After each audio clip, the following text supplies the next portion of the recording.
এশিয়ার প্রধান বাজারগুলোয় গত সপ্তাহে ফিজিক্যাল গোল্ড অর্থাৎ স্বর্ণের বার, মুদ্রা বা গহনার চাহিদা কম ছিল। খাত সংশ্লিষ্টরা জানিয়েছেন, দামের অস্থিতিশীলতার কারণে এ সময় মূল্যবান ধাতুটির ক্রয় কমিয়েছেন ভোক্তারা। ভারতের ব্যবসায়ীরা গত সপ্তাহে প্রতি আউন্স স্বর্ণ সর্বোচ্চ $21 ছাড়ে বেচাকেনা করেছেন।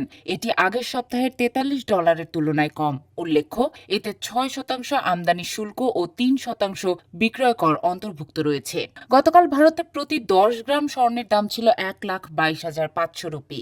এটি আগের সপ্তাহের 1,27,941 রুপির তুলনায় 4.3% কম।